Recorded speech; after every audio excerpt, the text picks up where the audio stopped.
안녕하세요. H성형외과 백정환입니다. 오늘은 수면 무호흡증 또는 저호흡증에 대해서 설명드리고자 합니다. 영어로는 Obstructive Sleep Apnea 또는 하이포프니아 신드롬이라고 불리고요. 약자로는 OSAHS라고 불리는 증상입니다. 대개는 이제 무턱 환자나 하악외소증 환자에서 거의 필연적으로 있는 경우입니다. 마침 잘 정리된 논문이 있어서 그 논문 위주로 설명을 드리도록 하겠습니다. 이런 수면 무호흡증의 원인에 대해서는 각 해부학적 위치에 따라서 이렇게 구분을 좀 하고 있는데요. 비강 내에 내잘 캐비티 안에 문제가 있는 경우가 일단 세 가지 경우로 정리가 되어 있습니다. 하나는 비중격과 합의박계가 이렇게 어디전이라고 해서 유착이 생긴 경우에 이 기도를 막아서 무호흡증이 생기는 경우고요. 또 하나는 내잘 폴립이라고 그래가지고 이렇게 종양 비스무리한 덩어리가 생겨서 기도를 막을 때 생기는 무호흡증. 또 하나는 이렇게 비중격이 굉장히 많이 휘어서 기도를 막아서 호흡이 잘 안 되는, 그 다음에 아데노이드라고 해서 비대증이고요. 그 다음에 연구개가 이렇게 두꺼워진 경우에도 역시 숨기를 막아서 좀 호흡이 불편한 그런 상황이 있고요. 또 하나는 그 톤실이라고 해서 우리 편도선 부었다고 하는 거 있죠. 그 편도선이 비대하면은 숨 쉬는데 조금 불편해지는 게 있고, 또 하나는 이제 목젖이 비대하거나 이런 연구개랑 같이 연관된 그런 문제가 있고요. 또 하나는 오로파링스 이쪽에 이 부위에 공간이 좁아서 생기는 경우, 또 하나는 하이포파링스라고 해서 이 밑에 에피글로티스 바로 위에 위치하는 요 부위가 또 좁아서 생기는 경우가 있습니다. 이 에피글로티스라는 거는 이 입과 코에서 연결된 기관에서 동시에 이제 식도로도 넘어가고 기관으로도 넘어가는데, 이 체크밸브처럼 삼킬 때는 이게 막혀서 식도가 열리고 그냥 공기 숨을 쉴 때는 이렇게 달라붙어서 혀 쪽으로 달라붙어서 숨길로 공기가 다니는 이런 기관입니다. 그래서 이런 각 부위별로 그 무호흡증이나 저호흡증을 유발하는 그런 문제가 생기는데요. 오늘 살펴볼 내용은 이런 코 쪽 문제는 아니고 하악외소증이나 무턱인 경우에 발생하는 이쪽에 오로파링스 문제나 하이포파링스 문제 또는 이렇게 목젖 문제에 대해서 조금 살펴보고자 합니다. 먼저 해부학적 지식을 조금 얻어야 되는데요. 지금 잘 정리된 그림이 있어서 한번 설명드리고자 합니다. 이렇게 턱 끝에는 다이가스트릭 머슬이라고 해서 이렇게 하이오이드 본, 설골하고 연결돼서 이렇게 유두돌기랑 연결되는 이런 다이가스트릭 머슬이라는 게 존재를 합니다. 이 다이가스트릭 머슬은 이렇게 슬링이라고 해서 설골에서 이렇게 줄처럼 연결이 돼서 설골하고 직접 연결되는 게 아니라 이렇게 꺾이는, 이렇게 둘러싼 막으로 돼 있어서 안테리어 벨리라고 해서 앞쪽의 근육과 뒤쪽의 근육이 존재를 하게 됩니다. 그 다음에 이제 턱에서 보시면, 겉면에서 보시면 멘탈리스 머슬이 앞쪽에는 붙고, 그 다음에 트라이앵귤라리스 또는 플라티스마 이런 머슬들이 겉쪽에는 붙고요. 안쪽 뒤쪽 면에서 보시면 제니오 글로스 머슬하고 제니오 하이오이드 머슬하고 그 다음에 하이오 마이올로이드 머슬이 이렇게 붙는 곳이 있고요. 그 다음에 다이가스트릭 머슬은 이렇게 아래쪽에 붙게 됩니다. 왜 이것이 중요하냐? 또 이렇게 지니오 글로소스나 지니오 하이오이드 머슬 같은 이런 두 그룹은 이렇게 지니오 튜버클이라고 해서 이렇게 뼈에 돌출을 만들게 됩니다. 뒤에서 조금 더 자세히 보면요. 얼굴을 이렇게 시상분면으로 반으로 잘라서 보면요. 이렇게 턱뼈가 있고 이렇게 설골과 연결된 다이가스트릭 머슬이 이렇게 보이고요. 그 다음에 지니오 하이오이드 머슬이라고 해서 턱과 이 설골을 연결하는 이런 근육이 존재하고, 그 다음에 혀의 뒤쪽 면을 연결하는 지니오 글로수스라는 머슬이 이렇게 크게 위치를 하게 됩니다. 그런데 우리가 턱끝 전진술을 할 때 이 지니오 글로소스 머슬이 주로 당겨져야 효과를 보게 되는데요. 이쪽 연구개를 넘어서 목젖을 지나서 이 부분에 기관이 좁아졌을 때 수면 무호흡증을 유발한다는 그런 논리입니다. 그래서 다이가스트릭 머슬은 앞서 설명드린 대로 턱끝 가장 아래쪽에 붙어서 이렇게 유두돌기에 붙는 이런 근육이고요. 이를 조금 다시 보면 다이가스트릭 머슬이 밑에 이렇게 숨겨져 있고 그 위로 지니오 하이오이드 머슬이라고 해서 설골하고 붙는 근육이 있고요. 그 다음에 지니오 글로소스 머슬이라고 해서 턱끝과 혀 바닥을 연결하는, 혀 뒤쪽을 연결하는 지니오 글로소스 머슬이 있습니다. 그래서 이 근육들이 앞으로 당겨지면 설골이 전진하면서 이쪽 공간이 조금 넓어지는, 그래서 이 에피글로티스라는 거를 또 당기게 돼서 이 공간이 넓어지는데 가장 중요한 역할을 하는 두 근육은 지니오 글로소스랑 지니오 하이오이드 머슬입니다. 다이가스틱 머슬은 이런 식으로 슬링으로 연결되어 있기 때문에 설골을 앞쪽으로 당기는 직접적인 영향을 주지는 못하고요. 하방으로 이동하거나 상방으로 이동할 때 살짝 이 설골을 들어줘서 설골이 들리면 이쪽 공간이 조금 넓어지는 효과가 있죠. 그래서 다이가스틱 머슬을 당겨서 이 기도가 넓어진다라는 거는 조금 틀린 얘기고요. 뭐 아예 틀린 얘기는 아니지만 그 기여도가 굉장히 낮고, 주로 이렇게 혀 뒤쪽에서 기도가 좁아진 것을 해결하기 위해서는 지니오 하이오이드 머슬하고 지니오 글로소스 머슬, 다시 말하면 요 덩어리가 앞으로 전진될 때 이쪽이 공간이 넓어지면서 기도가 조금 확장되는 그런 효과를 기대할 수 있습니다. 이렇게 목젖과 연구개가 좁아져서 기도가 문제가 있는 경우에는 UPPP라는 수술을 해서 이렇게 기관을 넓혀주는, 목젖을 성형하는, 가장 많이 시행하는 코골이 수술이 바로 이 경우고요. 많은 분들이 헷갈려 하시는데 코골이 수술하고 무호흡증 수술은 조금 다릅니다. 코골이는 이 목젖이 떨면서 나는 소리이기 때문에 이 목젖과 이 연구개를 넓혀주면 코골이는 없어지죠. 하지만 무호흡증은 이걸로 완전히 좋아지진 않습니다. 앞서 설명드린 이런 다양한 원인이 있기 때문에 단순히 이 목젖 수술을 통해서 코골이를 해결할 수 있을 뿐 무호흡증이 완전히 해결되지는 않습니다. 물론 무호흡증에 일부 도움이 되는 건 사실입니다. 이런 부분들 때문에 많은 인터넷 정보상에서 코골이 수술을 하면 무호흡증이 좋아진다라는 말은 맞기도 하지만 아주 정확하게 보면 그 기여도가 크지 않은 내용이라고 볼 수 있습니다. 이게 일반인들의 언어와 이제 의사들 사이의 언어가 조금 차이가 있는데요. 예를 들면 폐암의 원인이 담배다. 맞는 말이죠. 하지만 가장 큰 원인은, 폐암의 원인은 흡연이다 라고 말하는 것은 맞을 수도 있고 틀릴 수도 있습니다. 예를 들면 공기가 오염돼서 미세먼지가 폐암의 원인이다. 이것은 맞습니다. 하지만 미세먼지가 폐암의 직접적인 원인이다. 이거는 틀릴 수 있습니다. 이러한 모호성이 존재하는데 그 모호성의 원인은 어떤 질병을 유발하고 어떤 증상을 유발하는 원인은 굉장히 다양합니다. 한 10가지의 원인이 있을 때 그 10가지 각각의 기여도가 10%씩 다 똑같을 수도 있지만 어떤 건 30%, 어떤 건 40%, 어떤 건 5%, 어떤 건 3% 이런 식으로 기여도가 굉장히 다르기 때문에 일반인들의 언어상에서의 원인은 뭐고 결과는 뭐다 라는 이런 1:1 매칭이 의학에서는 굉장히 잘 맞지 않는 거죠. 그래서 정보가 혼돈스러운 내용이 있고요. 또 어떤 의사는 그렇다고 하는데 어떤 의사는 안 그렇다고 하니까 또 혼돈을 느낄 수밖에 없죠. 하지만 그 말의 절대적인 답은 둘 다 맞는 거거든요. 목젖 수술을 하면 코골이가 해결이 된다. 이 말은 거의 맞습니다. 하지만 목젖 수술을 해서 수면 무호흡증이 좋아진다. 이거는 조금 틀리죠. 일부 좋아지지만 완전한 원인의 해결책은 안 될 수 있다는 뜻입니다. 이런 모호성이 존재하는 영역이 의학이기 때문에 단순히 1:1 매칭으로 모든 증상과 원인을 설명하려고 하는 것은 굉장히 위험하다고 생각할 수 있고, 또 이런 부분들만 너무 과장해서 설명하거나 마케팅을 했을 때 환자들이 오해할 수 있고 수술 후에 속았다 이런 느낌을 받을 수 있는 듯 합니다.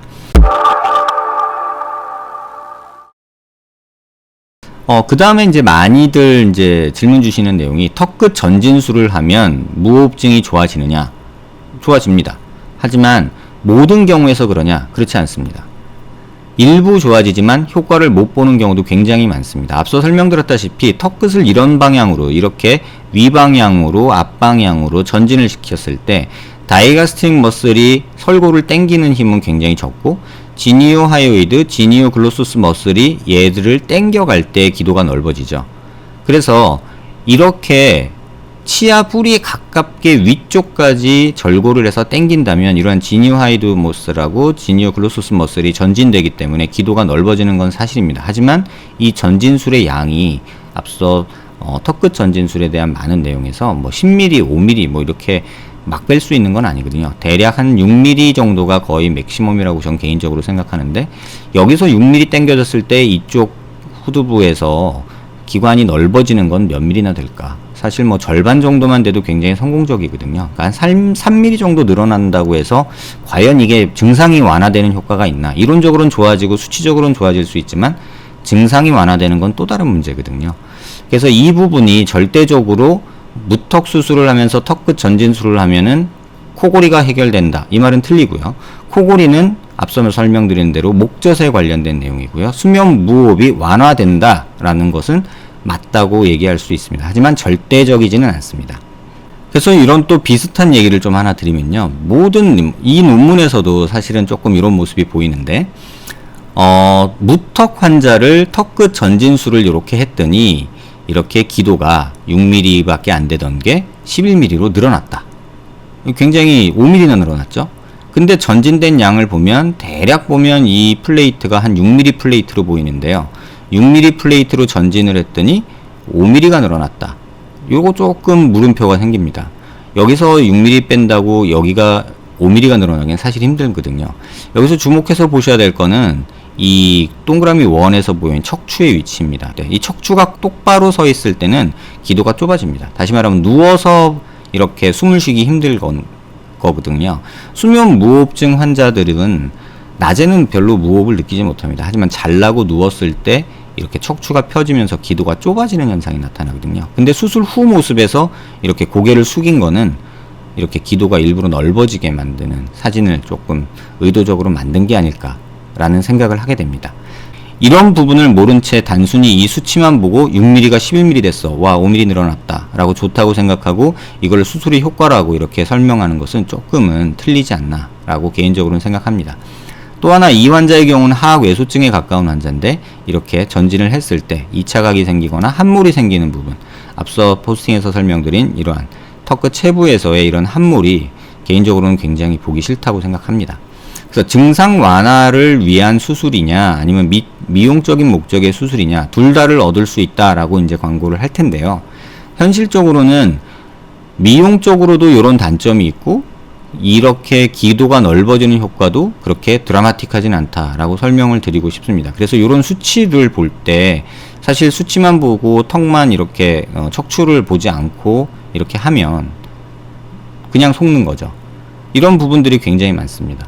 또 이 CT를 찍을 때 또는 엑스레이를 찍을 때 숨을 들이쉬는 동안에 찍으면 이 기도가 조금 넓고요. 내쉬는 동안에 찍으면 약간 좀 좁습니다. 이러한 자세 또는 뭐 턱의 위치, 그 다음에 숨을 들숨이냐 날숨이냐에 따라서 이 수치는 객관화되기는 조금 어려운 그런 모습이 있습니다. 실제로 제가 이런 환자를 이제 수술을 했던 환자인데요. 이제 수술 전에 이 기도 길이가 한 10.7mm 정도 되고요. 이렇게 설골하고 턱끝하고 위치가 한 30mm 정도 되는 이런 환자였습니다. 근데 똑같은 환자의 수술 전 사진인데요. CT에서 이 단면을 보면 이 사진은 앉아서 서서 찍은 거고요. 이 사진은 누워서 찍은 CT입니다. 그랬을 때 누웠을 때 기도가 실제로 좁아지는 모습이 보이고요. 또 설골의 위치가 변하면서 이 길이 또한 달라지는 모습을 볼 수 있습니다. 그러면 결국은 누웠을 때 기도가 짧아지고 서 있을 때 기도가 조금 넓어지는 거죠. 그런데 이 환자를 턱끝 전진술을 하지 않고 이렇게 턱끝에 보형물을 넣은 경우입니다. 그런데 설골하고 턱끝의 위치는 30.8mm가 측정이 되고요. 이걸 보면 30.35mm나 30.8mm나 설골의 위치 길이는 거의 변화가 없죠. 다만 기울기의 변화가 있습니다. 수술 전에는 약간 위쪽에 붙어 있었는데 수술 후에는 약간 아래쪽으로 내려와 있죠. 또한 수술 후에 이 턱 끝에 있는 지니오 하이오이드 또는 지니오 글로소스 머슬을 연결하는 이 튜버클, 이 뼈에 튀어나온 부분을 절골에서 앞으로 뺀 것도 아닌데 기도는 넓어졌습니다. 10.7mm에서 12.6mm로 넓어졌죠. 잘 보시면 설골의 위치가 바뀌고 이쪽에 전진이 일어나면서 이쪽 기도가 조금 넓어진 모습을 볼 수 있습니다. 그러면 절골술을 하고 전진술을 한 것도 아닌데 왜 이게 넓어졌을까? 개인적으로는 이런 여러 가지 원인이 있겠지만 첫 번째는 이쪽 전진술이 일어나면 이쪽 플라시스마 머슬이 또 전진이 일어나고요. 이 플라시스마 머슬하고 다이가스트릭 머슬, 지니오 하이오이드, 지니오 글로소스 머슬 한 덩어리로 같이 또 당겨지는 느낌이 있습니다. 이렇게 덩어리진 근육들이 앞으로 전진되면서 플라시스마가 이렇게 붙어 있던 것이 당겨지면서 같이 전진되면서 넓어진 원인 하나, 또 하나는 전진되면서 설골 위치가 약간 변하면서 설골 위치가 위에 있다가 아래쪽으로 살짝 내려오면서 조금 더 이 공간이 넓어지는 효과, 이렇게 있습니다. 하지만 저는 이 환자한테 수술 후에 뭐 코골이나 무호흡증이 좋아지나요? 라면 좋아진다고 생각하지 마시고요. 수술해서 좋아지면 하나님 감사합니다 라고 생각하세요 라고 설명을 드립니다. 왜냐면 코골이 자체는 이 환자분 같은 경우는 목젖이 문제고요. 또 목젖과 이 구강에 작은 구강 구조 안에 큰 혓바닥이 들어있기 때문에 생기는 문제거든요. 근데 이렇게 조금 넓어진 듯 보이지만 이거는 뭐 숨을 어떻게 쉬었냐, 혀 위치를 어떻게 했냐에 따라서 좀 달라질 수 있는 내용이라고 보고요. 근데 실제로 이렇게 설골이 밑으로 내려오면서 이쪽 위쪽 공간이 더 생긴 모습은 뭐 확연히 드러나죠. 수술 전에 설골이 위에 들라붙어 있을 때 이 혓바닥이 이 공간 안에 들어가야 되니까 실제로 이렇게 경구개, 영구개에 공간이 별로 없지만 수술 후에는 설골이 밑으로 내려오면서 혓바닥 뿌리 쪽이 약간 밑으로 내려오게 되니까 목젖과 혀가 닿는 모습, 이 모습도 면적이 줄어서 코골이도 조금은 좋아지지 않을까 이렇게 생각할 수는 있지만 절대적으로 이 수술로 코골이나 무호흡증이 좋아진다라고 저는 말하기 힘들 듯 합니다. 이게 왜 이러냐면요. 쉽게 제가 진료실에서 환자분들한테 이렇게 설명을 드립니다. 의사들의 용어랑 언어랑 환자들의 언어는 굉장히 차이가 심합니다. 예를 들면 양말을 신었을 때, 두꺼운 등산 양말을 신었을 때 키가 커지냐 라고 일반인들에게 물으면 그게 왜 커져? 양말 두께가 얼마나 된다고? 이렇게 말하는 게 일반적이고요. 하지만 의사들은 이렇게 말해야 됩니다. 양말 두께만큼 커집니다. 그러면 그 내용을 가지고 일반인들이 또 말을 옮길 때 어떻게 옮기냐면 키 커지려면 양말 여러 개 신으면 된다. 이렇게 논리 비약시킬 수 있죠. 그런데 의사인 저는 또한 사람이기도 하기 때문에 환자분들한테 진료실에서 상담드릴 때 이렇게 말씀드립니다. 양말 신으면 키 커지나요? 키 커집니다. 다만 누가 알아보겠어요, 그걸? 이렇게 말을 하죠.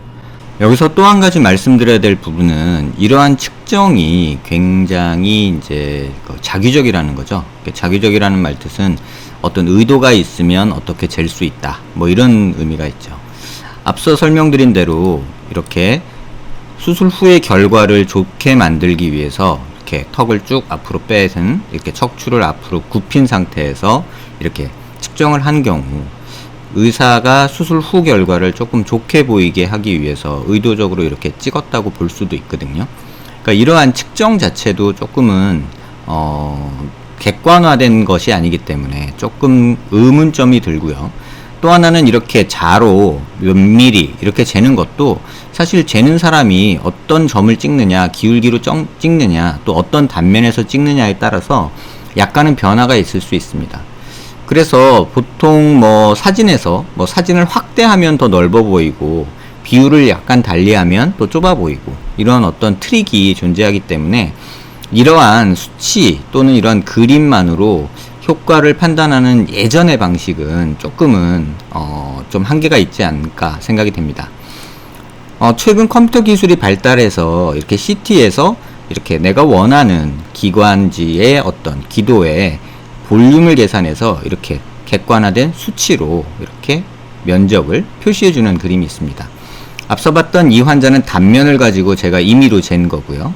그래서 이쪽 부분, 혀 바닥 부분에서의 길이를 쟀고 이 설골의 위치를 제 나름대로 정해서 이렇게 측정을 했지만 이거 역시도 제가 잴 때마다 달라지고 이런 변수가 있습니다.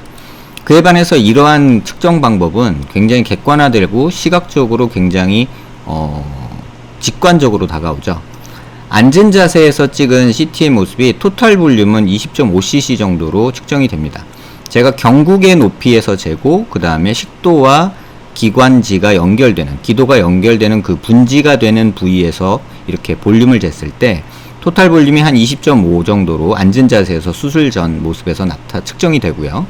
그 다음에 똑같은 수술 전이지만 누운 자세는 11.5cc로 토탈 볼륨 자체가 굉장히 줄어든 모습을 볼 수 있습니다. 거의 반 정도 줄어들었죠. 그 다음에 수술 후 모습에서 보시면 토탈 볼륨이 한 29.8 정도로 대략 한 10cc 정도가 증가한 모습을 볼 수 있습니다. 그러니까 정상에서 수술 전 모습에서 20이었던 것이 누우면 11cc 정도로 되고 턱끝 보형물이 들어갔을 때 29cc 정도 되는 것만 봐도 객관화된 지표로 기관지, 그러니까 기도가 더 넓어졌다라고 평가할 수 있죠.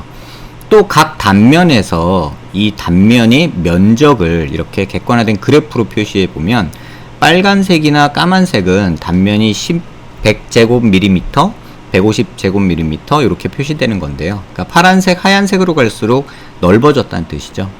수술 전 모습에서는 설골 부위에서만 이렇게 조금 넓고 에피글로티스 있는 부위 위쪽으로는 대부분 다 좁아져 있습니다. 누웠을 때는 이게 전반적으로 더 눌려서 하얗고 파란 부분이 거의 없고 빨갛고 까만 부분이 더 많죠.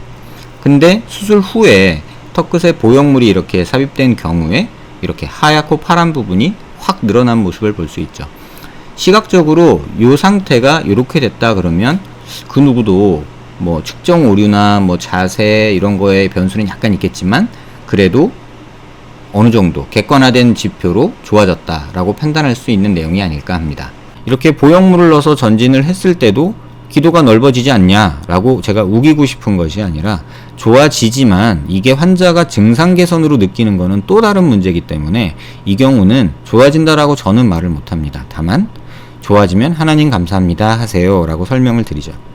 그 다음에 이제 그 턱끝 아까 말씀드린 지니오 글로소스, 지니오 하이오이드 머슬을 앞으로 이렇게 당기는 방법으로 이렇게 턱끝에 네모나게 박스로 뼈를 잘라서 뒤에 근육을 붙인 채로 앞으로 뺀 다음에 90도 회전을 시켜가지고 이렇게 고정하는 방법이 있습니다. 이제 이비인후과나 또는 뭐 치과 쪽에서 이런 수술, 주로는 이비인후과에서 이런 수술을 많이 하는데요. 실제로 이렇게 전진이 되면 이쪽 턱끝 뼈의 두께가 대략 한 1cm 정도 되기 때문에 근육을 1cm 정도 당기는 효과가 있죠. 그러면 대략 아무리 못해도 한 5mm는 기도가 넓어져야 되는 거거든요. 이론적으로는 뭐 작게는 3mm에서 한 6, 7mm까지 넓어지거든요. 근데 그랬을 때 이런 수술을 받은 환자분들을 진료실에서 꽤나 보는데요. 환자들한테 제가 볼 때마다 물어보는 거는 그래서 수면 무호흡 좋아졌어요? 코골이 좋아졌어요? 라고 물었을 때 환자분 대부분의 반응은 잘 모르겠어요 합니다.